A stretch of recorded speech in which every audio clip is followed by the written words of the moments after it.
ہمارے درمیان مہمانان خصوصی قاری ارشاد صاحب سپولوی دامت برکاتہم جامعہ کے اندر تشریف لا چکے ہیں. میں حضرت سے مؤدبانہ درخواست کر رہا ہوں کہ ہم سامعین کو اپنے کلام اللہ کی تلاوت سے مستفید فرمائیں. قاری محمد ارشاد صاحب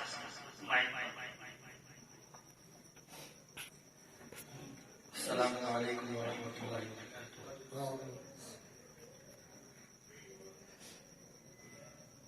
اعوذ باللہ من الشیطان الرجیم.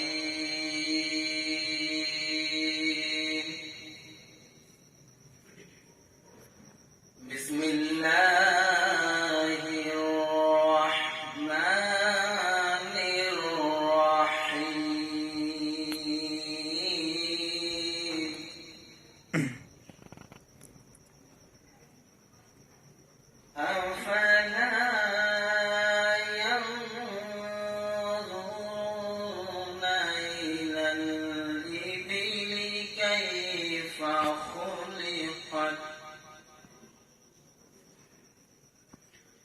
وَإِلَى السَّمَاءِ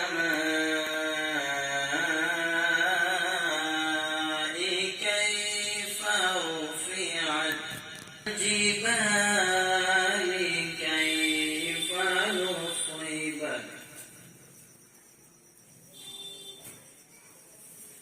وَإِلَى الْأَرْضِ كَيْفَ سُطِحَتْ فَذَكِّرْ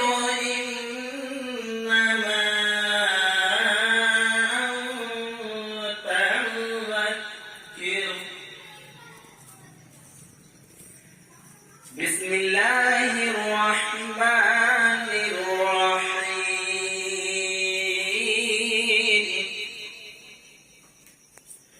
افلا ينظرون الى الابل كيف خلقت والى السماء كيف رفعت وإلى الجبال كيف نصبت وإلى الأرض كيف سطحت فذكر إنما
السلام علیکم ورحمۃ اللہ وبرکاتہ۔ اس وقت میں غازی آباد میں موجود ہوں، حضرت مولانا مفتی وسیم صاحب کے مسجد میں۔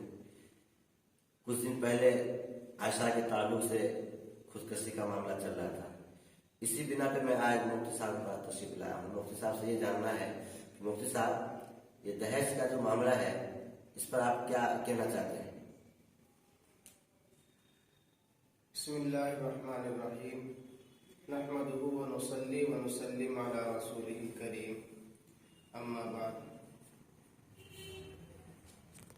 شریعت میں نکاح کو اتنا آسان بنایا گیا تھا، اور اتنا آسان بنایا گیا نکاح کو کہ آپس میں اگر دو گواہوں کی موجودگی میں اگر لڑکا لڑکی سے کہے کہ میں تم سے نکاح کرنا چاہتا ہوں، لڑکی کہے مجھے قبول ہے، پھر نکاح ہو جاتا تھا۔ شرعی اعتبار سے نکاح کی ہی۔ لیکن آج ہمارے معاشرے میں جو چیز شریعت نے انتہائی زیادہ آسان بنایا تھا، اسی کو ہم نے خود بہت زیادہ مشکل بنا دیا ہے، اور اتنا مشکل ہو گیا ہے اس وقت نکاح۔ اور اس کی بنیادی وجہ صرف یہی ہے کہ جہیز کی وجہ سے آج ہمارے سماج اور معاشرے کے اندر نوجوان لڑکیاں گھروں کے اندر بیٹھی ہوئی ہیں، صرف جہیز کی ڈیمانڈ ہونے کی وجہ سے۔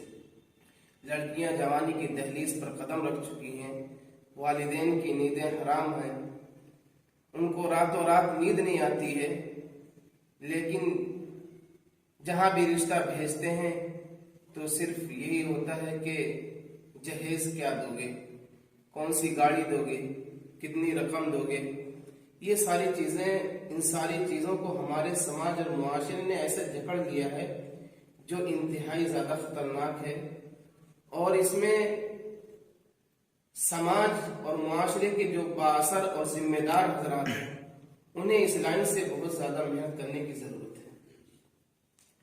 اس لیے ہمیں جہیز، جب بھی جہیز کا نام آتا ہے ہمیشہ جہیز کو لعنت کے ساتھ یاد کیا جاتا ہے کہ جہیز ہمارے سماج میں ایک لعنت بن چکا ہے، ایک وبا اور ایک خطرناک بیماری بن چکی ہے جہیز۔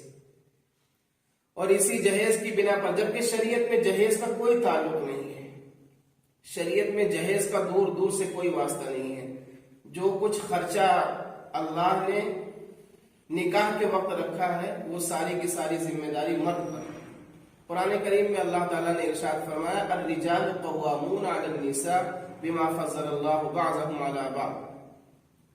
مرد کو اللہ تعالیٰ نے ایک نگراں، ایک ذمہ دار بنایا ہے۔ تو سب سے پہلا شرعی اعتبار سے بھی اگر ہم دیکھتے ہیں تو نکاح کے وقت سب سے پہلا خرچ جو شریعت میں اللہ نے جو رکھا ہے وہ مرد کے اوپر ہے، وہ مہر ادا کرنا۔ مہر کی ادائیگی مرد کے ذمہ، عورت کے ذمہ نہیں۔ اس کے بعد جب نکاح ہم پڑھاتے ہیں یا نکاح جب خواہ ہوتا ہے، نکاح جب ہو جاتا ہے تو چھوارے جو تقسیم ہوتے ہیں وہ بھی لڑکے کی ہی طرف سے تقسیم کیے جاتے ہیں۔ اس کے بعد جو بیوی کے اخراجات ہیں، اس کے بعد اس کی رہائش، اس کے کپڑے، اس کے کھانا، اس کے نان و نفقہ، اس کا خرچ، اس کی روٹی، سارے خرچے شریعت نے سارے خرچے مرد کے اوپر رکھے ہیں۔ لیکن اور مہر مرد کے اوپر، جب مہر کا وقت آتا ہے اور مہر جب لکھوائی جاتی ہے تو انسان اس وقت اپنا دین اور مذہب یاد آ جاتا ہے کہ مہر بہت مختصر رکھنے کی کوشش کی جاتی ہے، اور لوگوں میں یہ کہا جاتا ہے کہ مہر اتنا رکھو جتنا آسانی کے ساتھ لڑکا خود ادا کر دے۔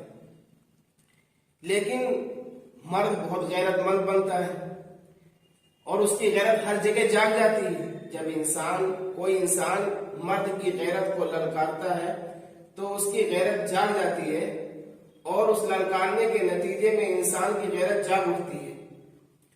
لیکن اس وقت اس کی غیرت مر جاتی ہے کہ وہ 50,000 یا لاکھ روپے کا مہر بنوا کر 10-15 لاکھ کا جہیز اپنے گھر میں لے جاتا ہے، اس وقت اس کی غیرت مر جاتی ہے۔ یہ انتہائی زیادہ افسوس کی بات ہے کہ جہیز کی وجہ سے آج اخباروں میں دیکھیے، نیوز پہ دیکھیے اور سوشل میڈیا پہ دیکھیے، نہ جانے کتنی لڑکیاں جہیز کی بنا پر اپنے ہاتھ دھو بیٹھتی ہیں اور اپنی جان اللہ کے حوالے کر دیتی ہیں. کوئی خودکشی کر لیتی ہے, کوئی پانی میں ڈوب کر خودکشی کر لیتا ہے, کوئی اپنے آپ کو آگ کے حوالے کر دیتا ہے. ابھی حال ہی میں عائشہ کا واقعہ دیکھ لیجیے کہ سسرال والوں نے جہیز کی ڈیمانڈ اتنی کی کہ وہ لڑکی جہیز کی سسرال والوں کی وجہ سے تنگ آ کر, اپنے شوہر سے تنگ آ کر, اس نے ساری چیزیں جب بالکل ہمت ہار گئی, اور یہ سارے عام ہمارے معاشرے میں یہ چیزیں اتنی عام ہو چکی ہیں کہ جب لڑکی جہیز لے کر گھر میں نہیں جاتی ہے تو سسرال والے انتہائی زیادہ تانا کشی کرتے ہیں. اس تانا کشی کے نتیجے میں لڑکیاں ذہنی طور پر ذہنی بیماری کا ذہنی تناؤ کا شکار ہو جاتی ہیں. اس کے نتیجے میں جس کے والدین نے پوری زندگی کا خرچ کر کے اس لڑکی کو رخصت کیا تھا, وہی لڑکی آج خودکشی کر لیتی ہے. یہ آئے دن آپ اخباروں میں دیکھ لیجیے, چینل پہ دیکھ لیجیے, ٹی وی پہ دیکھیے, آئے دن یہ واقعات پیش آتے رہتے ہیں. یہ انتہائی زیادہ خطرناک ہے. اس لیے ہم سب مل کر اور سماج کے بااثر اور ذمہ داروں کو مل کر اس جانب توجہ دینی چاہیے. شریعت میں جو چیز اللہ نے رکھی ہے, جب ہم شریعت سے ہٹ کر چلیں گے تو ہمارے سماج اور معاشرے میں پریشانیاں ہی پریشانیاں آئیں گی. اس لیے کہ شریعت اعتبار سے اللہ نے کہا ہے کہ لڑکی کو جس طرح باپ اپنے بیٹوں کو اپنی وراثت میں حصہ دیتا ہے, اسی طریقے سے لڑکیوں کو بھی وراثت میں حصہ دینا شروع کر دیں. جب بارات آتی ہے, جب مگنی طے ہوتی ہے, اسی وقت ہمیں یہ شرط اور یہ معاہدہ کرنا چاہیے کہ ہم اپنی لڑکی کو جہیز نہیں دیں گے. ہم جتنی ملکیت ہماری ہے, باپ کی جو ملکیت ہے, اس میں جو بیٹی کا حصہ جو شریعت نے مقرر کیا ہے اس کے مطابق لڑکی کو حصہ دینا چاہیے. اگر ہم شرعی اعتبار سے اپنی زندگی کو گزارنا شروع کریں گے اور لڑکیوں کو جو وراثت میں اللہ نے حصہ مقرر کیا ہے اگر ہم اپنی بیٹیوں کو حصہ دینا شروع کر دیں گے تو یہ جہیز کی لعنت بھی آہستہ آہستہ معاشرے سے ختم ہو جائے گی. ماشاءاللہ ابھی ہمارے انڈیا لائیو نیوز کے مادھیم سے مفتی وسیم قاسمی صاحب نے یہ بتایا کہ آقا مدنی جناب رسول اللہ صلی اللہ علیہ وسلم نے ہمارے جو نکاح کو آسان کیا تھا, آج وہ نکاح مشکل بنتا چلا جا رہا ہے, اور پورے ملک کو یہ پیغام دیا کہ ہمارے معاشرہ کے اندر اس طرح کی بگاڑی ختم کیا جائے گا تو ہمارا معاشرہ انشاءاللہ جیسے پہلے تھا ویسے ہی بنتا چلا جائے گا. کیمرہ مین ایم ڈی جبیر کے ساتھ محمد شریف.